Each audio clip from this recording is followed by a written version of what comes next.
Welcome, everybody. Blessed are those that visit this channel and enjoy the content here. Right, this is going to be another episode of Reflections, and my guest for this one is going to be Medias, aka Michael Kim. He obviously hasn't used that name in a long time, who was an old school CS 1.6 player from the early 2000s who famously played on teams like GamerCo, Rival / GamerCo. And we'll get into all that. Now, what's funny, Medias, is because as we were just reconnected, like I asked, like, do you have a Twitter? Obviously, a lot of people who didn't stay in gaming don't. You told me the Instagram, and when I looked it up, I saw there that you were a dentist now, which I actually feel like people are going to think, what's the relevance of this? There's actually a perfect entry point to the interview, which is one thing, because I thought another thing we can do in your career is we can sort of like explain the scene you came from, like the West Coast Counter-Strike scene. Is I always tell people, because I come from England, by the way, which at the time, I mean, there's actually a lot of Chinese people there now, but at the time there was no Chinese people. Obviously, we don't have any Koreans really, at least not where I come from. Maybe they'd be in London, I don't know. I never actually experienced what it's like when you have immigrant communities. And one of the things I found amazing was, first of all, a lot of the West Coast LAN scene was actually a lot of like Korean and Chinese players, etc. And then also, another thing was, I always noticed there was this weird thing where it was like there was a divide. There was either the ones that I'll put on one side, so I'll say like you, boms, people like that. They're like the good boys whose parents are like, maybe you can go to the CPL, but you have to do your homework and that. And then there's the ones that like, maybe they went the dark side. Like they were it's the equivalent of people in the Fast and Furious people know, the ones who were sort of with the gangs, they were a bit dodgy. And that was in the scene too. So am I right? Were you on the good boy side of this equation? Yeah, definitely. I was obviously exposed to a lot of things. And being exposed, I mean, like, I saw a lot of things, but I never really partook in it. I had a pretty conservative upbringing, religious household and whatnot. So for me, it was just always, make sure I get good grades and do what I want to do and achieve my goals. But gaming was just a big hobby for me on the side. If anything, it was my sport that I played on the side, essentially. Because, I mean, I feel like we have to set the context here for people to understand why your career wasn't maybe longer and you didn't go to certain other places in the world. Like, first of all, I'm guessing, we'll get to it later, but like this did affect which big lands you could go to, right? I'm sure your parents won't let you just go to every other country and land and stuff, right? Yeah, absolutely. I think towards the tail end, we got invited to W.E.W in Korea.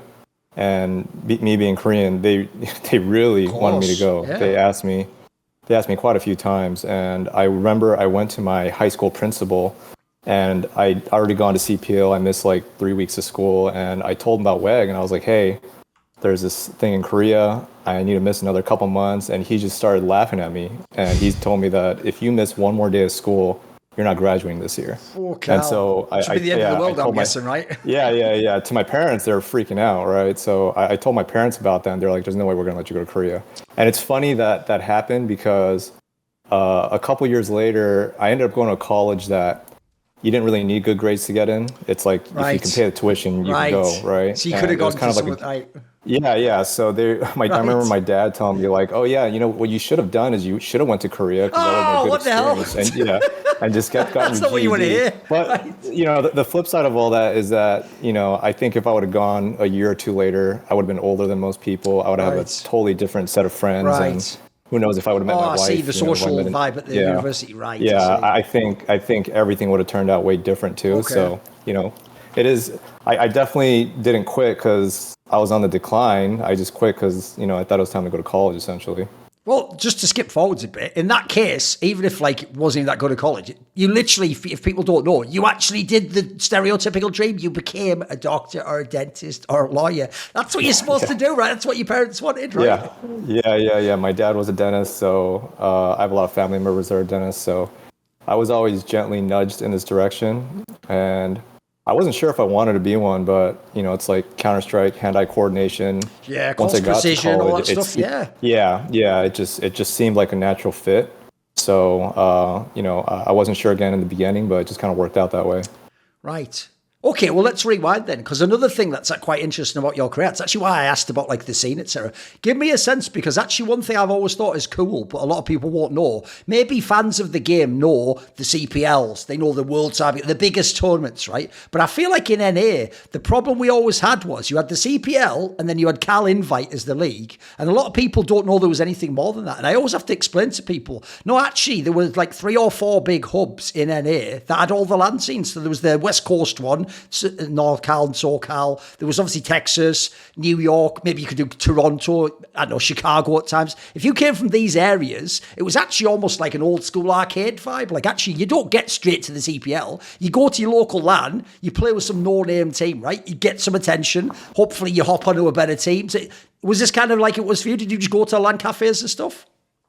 Yeah, absolutely. It's kind of like the way of working your way up, and it's kind of blessed being in LA. But I think what had happened was I was 13 or 14 at the time, and the LAN cafe thing was just starting. It was blowing up, and my mom was living in Koreatown in LA at the time, and that's where it all started. They were opening up left and right over there. So I used to go to this arcade in Koreatown, and I noticed the LAN cafe opened up next door, and I would just hear gunshot noises. Like nobody wore headphones back then, Sure. So it's like 30 computers in there. Everyone's got their speakers on high blast. So I was like, what the heck is that? So I remember just going in one time, and I had already experienced, playing computer games because my dad was the one that actually, first one in our family. He brought in a computer to our home. He brought home Command and Conquer. Oh, right. So he was the first gamer in my family, and so I'd experienced playing, but I never played a first-person shooter. Right. So I went in and played, and basically just became a pub star from, I think, ages 13 to 14, because I didn't have a computer at home. Sure. So that was quite common back then, right? It was a bit like in Korea. Yeah. People split the PC. Yeah, cafe, yeah. Right? We had like worse than 56K I think, at the time. So it's like weekdays I'd go to school, and then weekends I'd just be at the LAN center basically all day long. I'm sure, though, that unlike if someone just had a computer at home and they played on public servers, I'm sure it does give you, like, almost immediately that competitive aspect, right? You're trying to beat other people and prove you're legit. Oh, yeah. Yeah. I think the raw skill was, there pretty quickly for me. And I met people like, I met Method, like, way early on.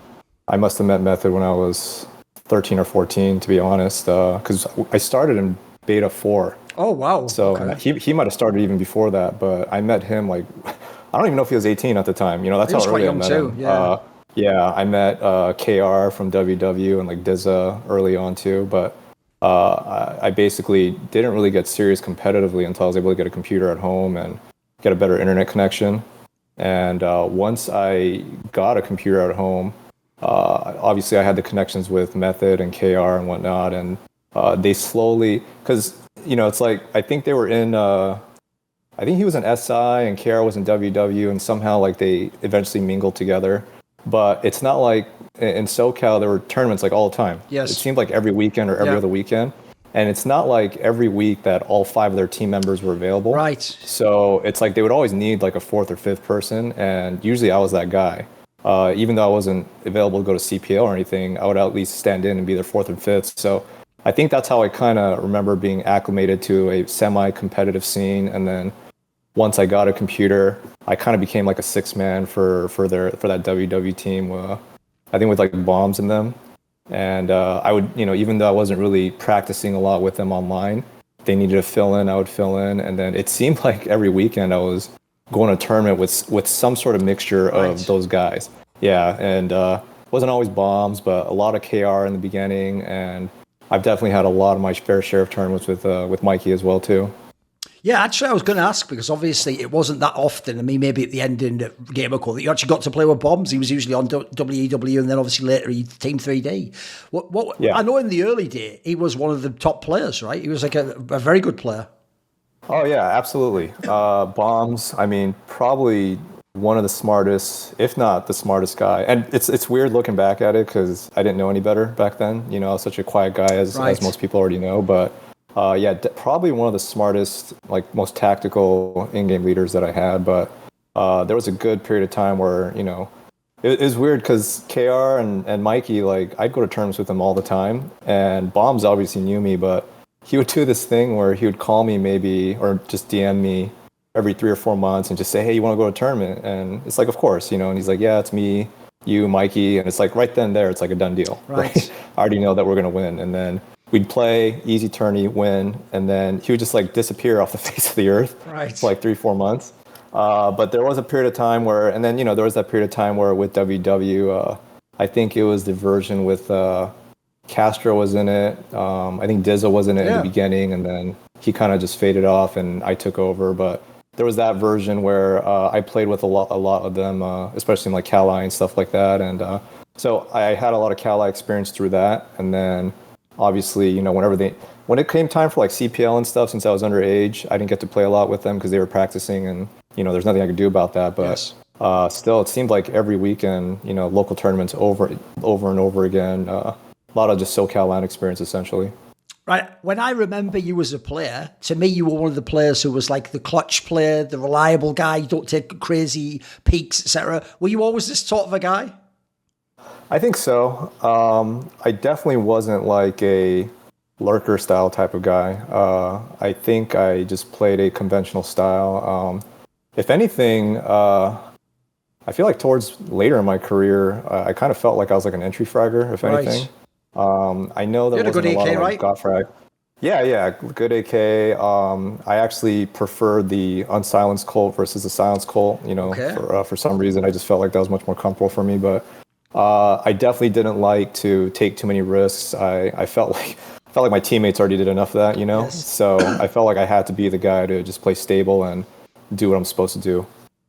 That's why it's funny that you say it's only in hindsight you realise, okay, Bombs was actually pretty smart tactical in game. Because, mate, when he was gone, when he just went to like Team 3D, some of those lineups like GamerCo and some of the later ones, some of those just looked like super skilled pugs at times. And also some of them played, some of those guys in the GamerCo teams, Castro, they played crazy. Like they would just all buy ops and stuff and just fucking rush and stuff like that, right?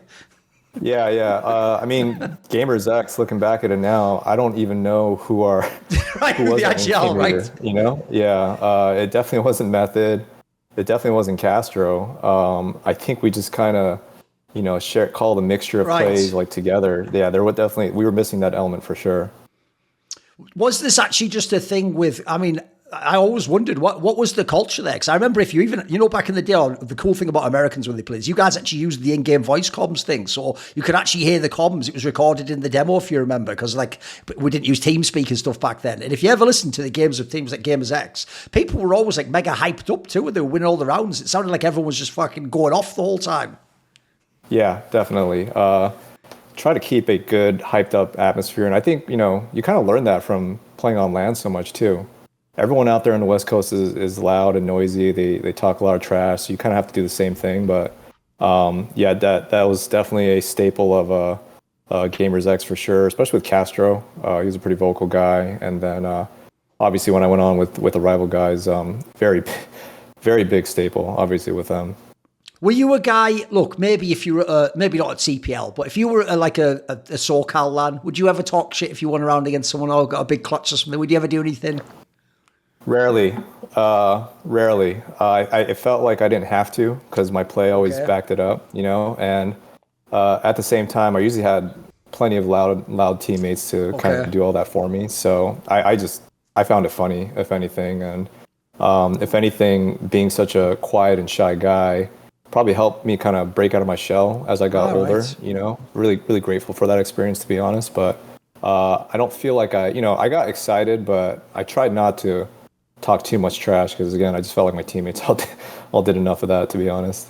I feel like also another thing that I would be very happy if I heard you were my dentist is you were really clutch under pressure. Like, I don't want the guy, So were you always like that when you were a kid? Did you have good poise? Yeah, I think so, because I played a lot of video games, coming up. So I felt like I had pretty good poise. And I do think that, dentistry is not everyone thinks it's a very physical job, which it is, right? But it's a pretty mentally taxing job as well, too. Yeah. So you might have to focus pretty carefully. Yeah, for sure. A lot of stress, but I feel like it's weird. Gaming has kind of, people would think that's like not such a good experience, but I think it really does set you up for a lot of positive things later on in life. Building confidence and able to work under pressure and whatnot, hand-eye coordination. I think it's really underrated, to be honest. Another thing that must have been cool, again, this is where your experience, I'm sure, was different from some of the other pros. Like the people I knew who lived in, like, you know, Texas or New York, unless they went to the LANs, if they were just a good player in Cal and then they hoped they went to CPL, you don't earn much money because there wasn't salaries back then. If you're going to all these SoCal LANs and, you know, like maybe it might have like $200 or $500 for first place, you could be 15 picking up $100 each week or each few weeks. That'd to be pretty cool, right? Yeah. Back then, seemed like a lot of money. But you thought you were rich, right? Yeah, of course. Yeah. And it's cool being able to tell your friends that, you know, you're playing video games on the weekends for, you know, for a little bit of money and winning and staying out late and all that stuff, you know. So it seemed really big back then. Looking back at it now, it seemed in terms of time versus profit ratio, probably really stupid. Yeah, but it was pretty awesome back then for sure. By the way, for people who don't know, Gamers X wasn't a team. It was a cafe and they made a team, right? So was this a cafe you went to? It wasn't, not particularly, because I didn't really live in that area in Diamond Bar. But, you know, I went there because I was affiliated with Gamers X later on and W.E.W. Played a lot of tournaments there, obviously, and whatnot. But, yeah, I played there a lot because of being in Gamers X, and they held some tournaments there too, some qualifiers and whatnot. But I didn't really go there to like mingle and just play, especially at that level. When I got to that point, I was just really playing at home, essentially. So as you alluded to, one of the problems with your situation was, one, you had the thing where you couldn't always go overseas, and then especially because Korea was like a month long, if people don't know, that wasn't just like a week tournament. And then two, the CPL, you had to be like 16 or 17, or you had to have the parental consent thing, right? So you couldn't do that. So if people don't remember, I actually remember you had already been a Cal Invite player, and the biggest tease ever was that Gamers X team went to ESWC. You went there too, the first one. You came like sixth, but then you couldn't go to the CPL. So what was this? That was the one big overseas one, right? To go to France. That must have been pretty cool. Yeah, that was my first international tournament. I remember throughout my whole career, that tournament for sure was the worst I played. Oh, wow. Yeah, first international tournament. I remember being pretty nervous too, and I just didn't play well. And right after that was the next CPL, but I wasn't old enough. And that was kind of a weird point in my career because GX, they broke up right after that. We played, I think we played the WCG qualifier right after that. It was like a couple weeks, and I actually played really well that tournament. I think we played 3D the first game, and I popped off, and it seemed like right after that, I started doing well at all the big tournaments, which is kind of weird. But GX broke up, and I remember Castro quit or retired. Method, I forgot what he did. I don't know. He went to NOA. Yeah, this was the NOA time, Yes. right? So he went off and did that. So I was just kind of like in no man's land because I wasn't eligible for CPL. Yes. So I had no teams that were, you know, really interested in picking me up, even though I had a lot of Cal-I and SoCal LAN experience. And it was kind of a blessing in disguise because it eventually led me to, you know, the rival guys at that time. Yeah, if people don't know, they were like a totally different crew of people because Rival itself was a different team. I mean, funny if it was a lot of white guys actually, but it was a different squad, right? And so then they sort of merged together. Yeah, that was, it's so weird because coming from SoCal LAN scene and W.E.W and GX, it's like 90% Asian guys. Nearly all, right? yeah. And it's like they were fun to play with, sure. You know, but it was a totally... I had experience playing with Fear, Johnny. I actually joined a team with him for like a week, and then I ended up quitting because I got an offer from GX like a week later. But I had experience with him, and he was the one that, you know, asked me to join. And the only memories of, you know, Mark, masternook, destructo, and Haynes up to that point was I just remembered playing them on like LAN tournaments locally near that time and just destroying them. I don't remember like them putting up a fight really, and that's truly how I felt. So I knew masternook from the old beta days, but I had no idea like destructo and Haynes like how good they were, or you know how good they were at all. So when I kind of joined, I was kind of like, oh, this kind of sucks, you know. I'm like kind of stepping down, you know. And I remember when I joined, we went to go LAN like that weekend at Alex Medrano's house. He had like a little guest house in the back, so I set up and LAN with him for a weekend, and immediately, I think I sat next to Haynes, and immediately I was like, holy crap, like you guys are way better than I thought, obviously. And I remember scrimming with them right away, and we were just destroying everybody. And it was just such an aha moment for me too, because it was such an uncomfortable environment for me because I'm the only Asian guy. I never really hung out with a bunch of white guys, not to get racist or anything like that. No. This is what it was like back then. They, but they were vocal, they were loud, they talked a lot of trash, and they talked a lot of trash in a way where it was really witty and funny. Right. So I just remember thinking to myself, like, gosh, we're killing everybody so far. And, I'm just having, I remember like, I never laughed so much playing Counter-Strike, Like I remember we'd turn up to tournaments and Mark had this old van, masternook, and he would roll down all his windows and start blasting Eye of the Tiger and just circle around in the parking lot, just to let everyone know that we were here. Okay. But it's like just little things like that. Like it'd be like, that was the atmosphere all the time, And so I had a lot of fun, obviously, playing with those guys. And, obviously it turned into something special later on. Yes. Let me ask you a little bit about some of this then. So one of the players, you mentioned him there, masternook, he is probably one of the most notorious shit talkers of all time, right? This is a guy where you just never stop talking, right? It's always something, right? Yeah, absolutely. Talked a lot of trash, was very confident, but I think he was really underrated, to be honest. Right. He had a really high game IQ, and he really helped tactically set up a lot of the stuff for us too. People don't know. It was, Fear would be our in-game caller and leader, but he was also like the secondary tactician for us, and great AK, great deagle, obviously. But yeah, a lot of trash talking, and I think that kind of rubbed off on, Haynes and Fear for sure too. Yeah, a lot of fun though. I don't regret any of it. The funny thing is, it depended on who the people were who released the POV demos. That's actually how people obviously got more known back then. And actually, Fear did release a bunch of demos before he even got to Rival. I have to tell you, he was actually really even good on these like lesser teams. Because funnily enough, he was the one guy who actually used to be the white guy on all the Asian teams, if you remember, with like Jin and a bunch of those. So, and I know with him as well, he was like a notorious shit talker too, right? He was one of the few people I remember who, a lot of American teams, right, used to sort of like almost be deferential to the top Europeans, like, oh, they are better, let's hope we can play well. He used to always tell me, like, I'm going to beat them, I'm going to knock their heads off or whatever. And so it was like, fucking hell, who's this guy? So he's quite an interesting character. Yeah, he was a lot more of like a snarkier trash talker, I would say. He was mean. Below the... Yeah, for sure. A little more blunt, I would say. Yeah. I think Mark just did it to kind of have fun. Right. Fear for sure. And we were young, it's like, we didn't know any better back then. And it's funny because looking back at that, like, I love that quality of us, but it totally made us unmarketable as well too, Yes. Yes. Yeah, I mean, that's actually one of those things that I will say the West Coast did make a mistake on, which is if you're getting sponsors back then, the guy can't come down to the LAN and hear someone like, hey, you dude, like, you know what I mean? Like, you got to keep reeling it in, because people, also, there are words people used to drop back then we can't even say in this interview. Like, people were pretty spicy with the trash talk too sometimes, right?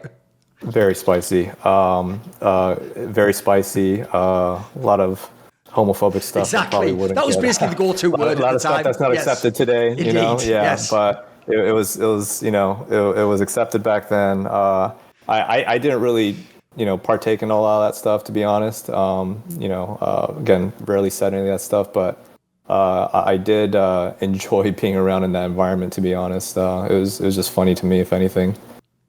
And then the funny thing is, I actually think your memory isn't wrong. I remember watching those guys when they were on the scene before that. And aside from people like maybe Fear, like Masternook was all right on some teams. By the way, Haynes and Destructo, Haynes wasn't even that good, I remember, even though he became amazing in your team. It was actually Destructo that was the talent, I remember. If you ever watched his demos, he clearly looked like he had some skills.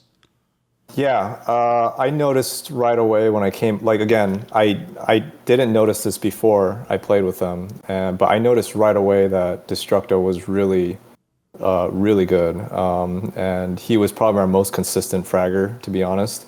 Haynes, I think when he was on, was the best player, like probably during that 1 year, 2 year stretch. If he was, when I say on, because he kind of tilted quite a bit, he was kind of emotional. But when he wasn't tilted and he was top fragging and just, you could tell he was on, he's probably the best player in the world, in my opinion. Yeah, including his movement skills, obviously. He was amazing with the AWP. He could do everything, right? Yeah, and destructo, like just super consistent. Really good fragger, always reliable. And I kind of saw it firsthand because every position that I played, I kind of shared with him. Right. Dust 2, I played cat with him. Inferno, I played B with him. Train, I played inner sight with him. What else? Nuke, I played top bomb sight with. I literally played. We were paired up, and so I got to see It almost got to the point where, we weren't worried about like beating the other team. It's like, oh, can me or Devin, like, who's gonna outfrag each other? Right. Because we're both so good together. But yeah, he was definitely a top player, and not surprised. NOA kind of poached him away, and kind of sucked that happened, obviously. But yeah, very good player. The only sad thing is, though, he's like one of the what ifs, because obviously after that NOA thing, he just left, didn't he? Just like dipped from the scene and didn't really play anymore. Yeah, to be honest with you, I still don't really know what happened. Seemed like they just kind of benched him. I don't know if I kind of feel like in my mind they poached him to kind of weaken our team. Could have been, right? Because it was right before that ESWC qualifier, wasn't it? Yeah, and we lost that ESWC qualifier because we had to pick up Derek Exodus, and we didn't have enough practice time, to be honest. But he just kind of faded off, and we really never talked to him since. But it is a crazy what if, because that CPL we went with Exodus, and again, another guy I didn't have a lot of experience with. If you asked me before that CPL, who I thought was a better player, I'm going to tell you 100%. I thought Destructo was a better player. So. How did I feel going into that CPL with Derek? Of course, I felt worse not having Devin there, but there wasn't any stats recorded for that CPL, I remember. But you ask any of our players, including me, Derek was hands down. He was a top fragger. He killed at that CPL. So I kind of wonder, it is a crazy what if. I kind of wonder if we had Devin, would we have even gotten that far? Right. Because Derek, he absolutely killed at that tournament. I also think his hands down our top player for sure. I also think as well, if you look at his style in general, he also seemed like another person like you who's sort of rounding out the team. He's a little bit less crazy. Isn't he more of like a team player as well? Yeah, definitely. He had a very similar play style to me, I would say. Just solid player, safe player, very reliable for sure too. Was it the case when you first got to go to CPLs, because you'd had that wait where your teams are going, all the people are going, they've all been to a few now, were you like chomping at the bit to actually get to one? Because, I mean, they were kind of like the World Championship back then, right? Yeah, we definitely were. That was that whole CPL, man, that first CPL was such a crazy, like, what if too, because we go and we get matched up against Die, who we played, 100 times in SoCal and beat them. Like, we had like a 95% win rate against them, and we get matched up with them. And it was such a crazy scenario because I think we found out right before we played them that NOA got upset. And we knew going in that if we lost that game, we have to play NOA.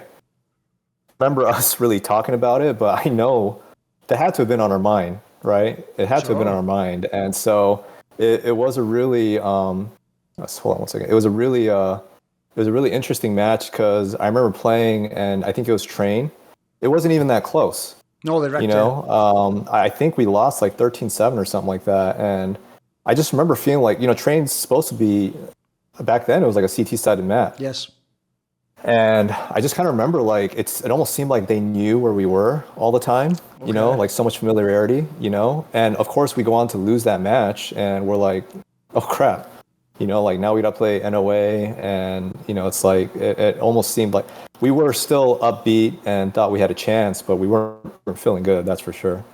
I mean, that NOA game was epic though, right? It was the big overtime one where you kind of broke their hearts, because this is what they had help with as well. They were supposed to win that CPL probably, right? Yeah, that was probably, in my opinion, I know the SK match was also really big too, but that was probably one of the biggest matches of our whole, of my career at least. We were down at one point. It was 12-10. It was 11-10. We lost. It was 12-10. I think Derek even said good game. Like he thought the game was over, and we ended up winning the last 2 rounds, going to overtime. I remember won like a clutch 2-on-2 in overtime too. That really sealed it for us, and that really kind of, put us into that confidence mode, essentially, to put us on that run to kind of go in and start beating all those European teams. I think like Mouse Sports. Forgot there's like a Danish team. Titans, the one that won the ESWC. Yeah, Titans, right? You know, and like these are teams that these are the best teams. Yeah. Yeah. Like I thought, I think Mouse Sports, like we ran over them. Yes. And that was crazy because it's like Gore and Blizzard, those guys. Players, Like, I remember watching CS movies of those guys, thinking like, oh my god, these guys are so good. Right. And I still remember like, you know, like killing some of those guys in the match, thinking like, these guys don't seem very good, you know. And I'm not trying to like disrespect because I think that was like the tail end of their careers, right? But I just remember like we had no issues after NOA until we got to that SK match, essentially. By the way, just to set the scene for people who don't know, this is the point in time when Heaton and Potty have not only won like 1 million CPLs, like a bad CPL for them is like you come second or something, you know, like they had outrageous success. If you play people like that, that really is like if you're an NFL rookie and you have to play against like Tom Brady or something, right? It has like a certain stature that's not just a normal player, right? Yeah, absolutely. That was, you know, I think the NOA match, we were just kind of like, it happened so quick. But the SK match, it was kind of like, oh, crap, we're playing, you know, because I think we had to play the next day. So we had a day to think about it and start strat, you know. So that was the NOA match is like, 30 minutes later, we're going in, you know, get your stuff together, let's go. And the SK match, we were kind of hyped up for that for sure. And I think, you know, we expected them to be as good as NOA, and they were, obviously, right? We found that out right away, but it was a pretty good feeling knowing that we could also hang, you know, not only with NOA, but those SK guys as well. You know, it's like Spawn at that point, insane player. Of course. He had so many CS movies and, you know, demos out. Obviously, you know how crazy he was. And I remember there was like one round it was on Mill, I think. Yeah. I just solo peeked middle and he was there and it was just rifle versus rifle and I headshotted him and it was, you know, that kind of, I found it right away. I was like, oh crap, we can beat these guys, you know, and these guys are, you know, we're just as good as they are. And obviously, I think we went to like triple overtime that match, which is kind of crazy.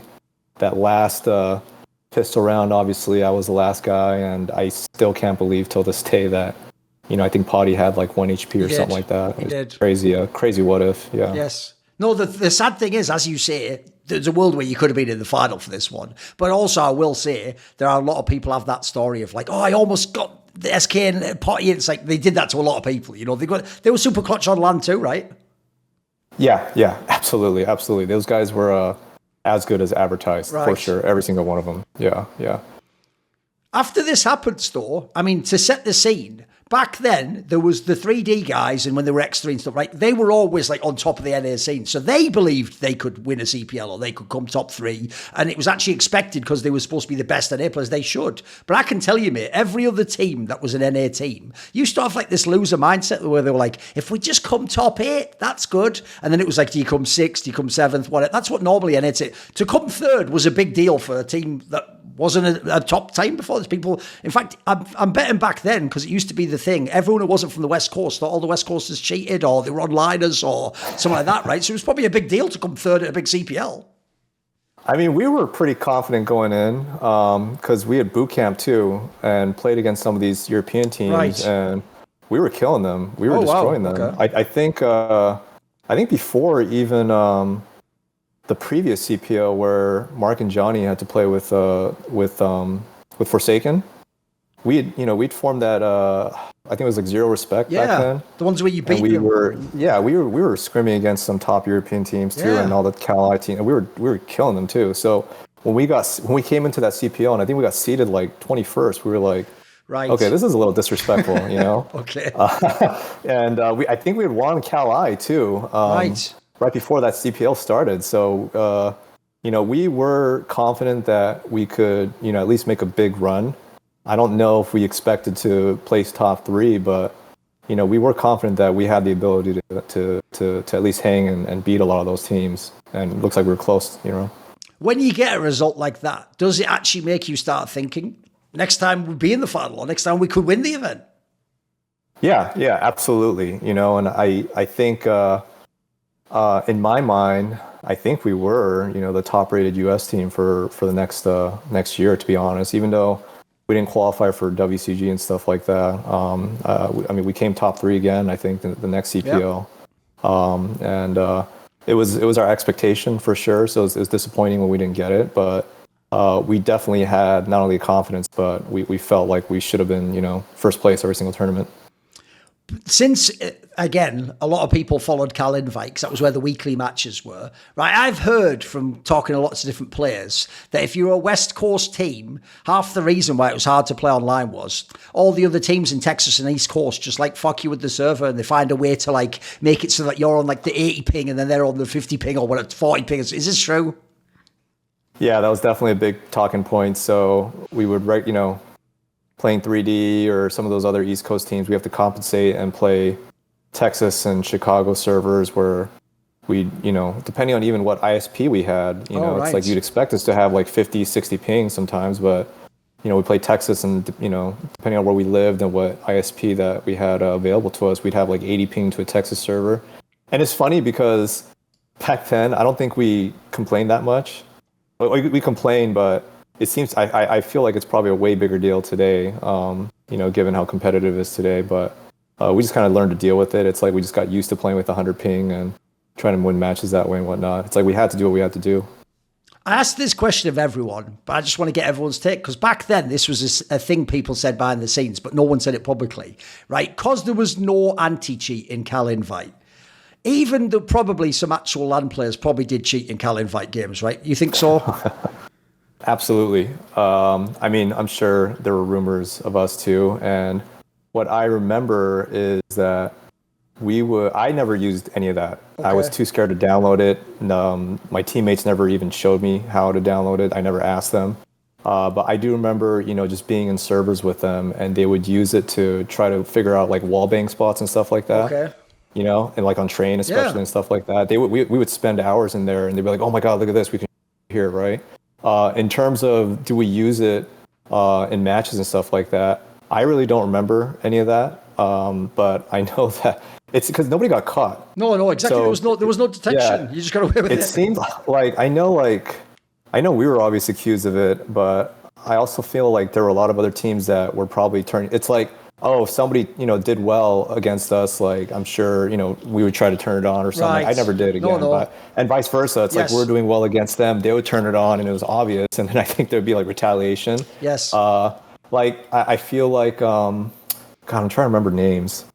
Like, I feel like Moto might have done it, But it's sure I can tell you, he's the sort of person where he would do it for the reason you said, though, retaliation. Like, oh, they're cheating against me. Yeah. Like, turn it on. No, I really don't feel like whoever did do it did it out of like to win the game online, because it was online. Who gives a crap, of course. I think it was more out of spite, to be honest. Right. Like, we really hate you. We think you're cheating, and just kind of retaliate back and forth. And sure. Again, I don't know who did it, but it seemed like it was pretty prevalent during that time. By the way, one thing is, because they had that thing in Team 3D, where for the first few years, obviously they had Steele, who's Canadian, so every year they needed a fifth player. So originally they had Bombs, and I know later on when Steele, like eventually they were like, they asked you, eventually they got Volcano, obviously, as a player, right? You had chances, and this could have been the win, just like it was for Bombs. He went to a CPL, WCG with them, it went well, then they brought him in full time. Did you ever think about taking one of these offers? I mean, I know people like Rambo and all them wanted you in. So Bombs did ask me, and I did go and do a tryout with them.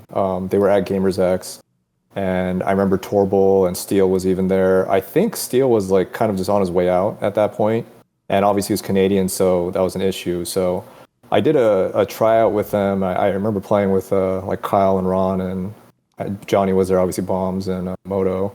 And it's funny because Mark and them didn't know, but Mark found out. He got pretty pissed at me. Oh, of course. He hated them as well. Yeah, gave me a lot of crap for that. But it was like the worst tryout ever because they asked me to play the position like the opposite side on every map. Right. I remember Dust 2, they asked me to play B. I was always an A player. Nuke, they asked me to play ramp. I just told you I played top bomb side my whole life. I think Inferno, they asked me to play the hallway on A when I played B my whole life. So it's just like positions I never played before, and it wasn't a good fit, really.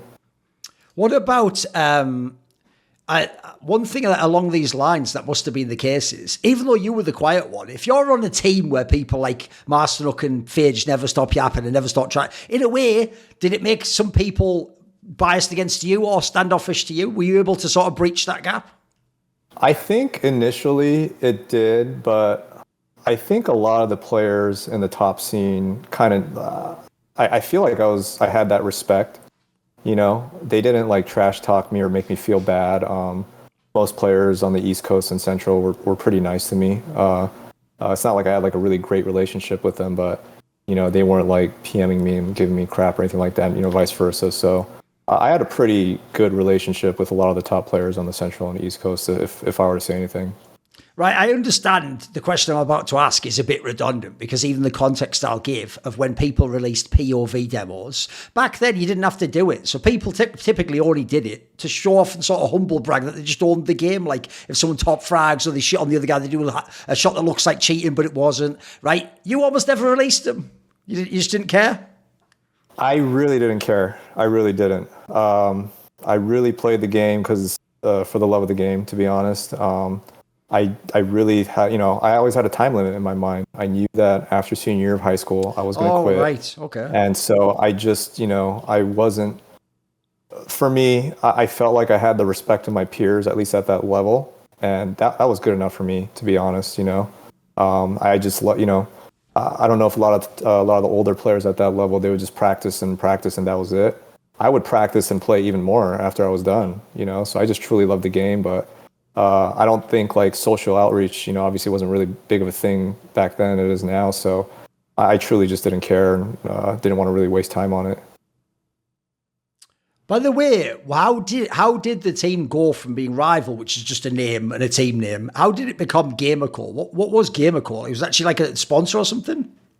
So we had a sponsor and it was kind of a shady guy because it never really worked out. He would always just kind of promise us things. And sorry, my phone. It never really worked out, but we changed our name. And you know, to be honest, like Rival's a great name. It's an awesome if you think about it, you know, it's such a marketable name. I don't know why we didn't just stay with it. GamerCo is such a terrible name, to be honest. But we changed because we were just trying to rebrand and you know see if this guy was going to deliver. And he just kind of strung us along for a while and never, you know, he said like he had connections with like Pepsi and stuff like that, and it just never worked out. And we just kind of stayed with GamerCo because we had already rebranded and we thought it'd be kind of, you know, redundant to go back and, you know, go back and forth. So it just kind of stuck for a little bit. But yeah, it was just kind of like a failed sponsorship, essentially. For the next CPL, the Winter 2004 one, I've got an interesting angle I can give you here because I was friends with people in teams like Team3D, later Complexity, and some of the others got the United 5, etc., right? And I can tell you, partly because everyone who's not from the West Coast was biased against the West Coast players and they all thought they were online and / cheaters. Here's the thing, even after that first CPL, they were all just like, oh, it's a fluke. They just got lucky. Never happen again. Like, you have to understand, like, next CPL, like, they'll be like put down. Well, the reason this one was brilliant, Medias, is in the upper bracket, you just knocked all the fucking NA teams out. You just wrecked them all, right? Yeah. I think we played Complexity, yes. Right? I think we played them, yeah. And I don't remember that match being close, but I know that was obviously the iteration where they had Bullseye with them too. Yes. But and I know they obviously came up afterwards, but we beat them, and then we had obviously that really close match with 3D, which was awesome to beat them, especially. I think that was the CPL. I think we were down like 13-2 or something like that, or 12-3, something ridiculous. Yeah, they went 12-3 CT hot side of Nuke, and you had to do a mad comeback. Yeah, which is like morale-wise, it's hard to come back from that, right? Yeah, but we ended up 13-2ing them, and I think our hatred for them and their hatred for us was at an all-time high at that point. So. By the way, there's even a picture from this CPL. I think this is the one where like it's just the people shaking hands, and there's this one picture where it's Masternook like shaking Moto's hand, and Masternook looks like it's his birthday, and Moto looks like his family just died or something. You know, he gives like that limp wrist like. Because you could tell they were so these guys, it was only a few of them. Like, obviously, people like Bombs and Rambo and Chill, but you're right. People like Moto and versus Masternook with Fear, they hate each other. It was like a true rivalry, right? Yeah, all-time hatred, for sure. Yeah, they hated each other's guts, for sure. Moto and Masternook especially. Yes. So yeah, I remember that too. Thing is, though, it's like you say about shit talking. Even if you're not part of it in the sense you join in, you do get to be part of the fun of it, though. Of like, oh, we're hyped up. It's making the game more coolest. It's more stakes as to who wins, right? Yeah, and I think just like you said, that kind of proved that it wasn't a fluke. Yes. That we could hang with the best teams there, and I don't think we knocked them out of the tournament. I don't think they had a good tournament anyways. That tournament, but yeah, we did partially, I feel like, ride our seed to top 3 that too, but it's not like we didn't beat anyone that tournament either. So no. Yeah. And also in the lower bracket, you had a similar thing happen. It was another game on Mill. This was against Ed away. This was a really close game too. Like, this is another one where you could have gone to the final. Yeah, that one, kind of feel like it got away from us. I know it wasn't super close, but that was, man, I really felt like that was a winnable match for us too. I felt like if we won that, we really could have won the whole tournament, to be honest, because they ended up winning, I think. Yeah, right? They did. Yeah. So that's one that kind of got away from us, that one. By the way, like you said before, obviously, especially NOA, they used to literally live in LA when they would come to America. Obviously, people like Method did anyway, but then Element would always be there, and then they would fly in for the boot camps. So actually, the other thing I'm imagining also gave you confidence that maybe some East Coast team didn't have is you probably already played these guys a bunch on LAN, right? You've beaten them before. You've beaten them in scrims, you've beaten them in officials, right? Yeah, absolutely. And it's not like they didn't beat us either, Sure. but we played them all the time. Obviously, played 3, even though 3D hated us, we practiced against 3D all the time, and so practicing complexity all the time, all the top teams. So we would, obviously, in my mind, I felt like we beat them more often than they beat us. Obviously, it didn't work out when it counted, but yeah, we definitely had a lot of experience playing with. And they were managed by Gary, I think. Sure. That's Gary Sanchez at that time. Who's from Rival originally, right? He had ties to Rival, Yes. so it's like NOA was kind of weird because it's not like we hated them. But I think like we had that Gary connection. Like Gary kind of helped us out a little bit too. So it wasn't like super, hatred towards them or anything like that at all. Everyone needs a support network, and mine is, of course, my Patreon community, the Scrominati, who in many ways, they're the Sonny to my Cher, saying, I got you, babe. So this video and all the others on my channel were kindly supported by the following names: Ahmed Hadju, Matt Pugnaccio Rakula, Adam Tomlin, Animosity, Jensen Go, Tosh, Toucan, and you know it. Jerky's Minion, my main man, always going to be referenced, one of the best patrons of all time. Would you like to ask a question in my AMA? Maybe you want to suggest a topic or a guest to say on my channel? Do you want teasers? Find out who the upcoming Reflections and Talk to Thorin interviews are. Maybe you want to do one of those long discussions where you get to set the topics we talk about. Well, if any of these or others appeal to you, put your money where your mouth is. Join the Scluminati today via the Patreon link in the description box below.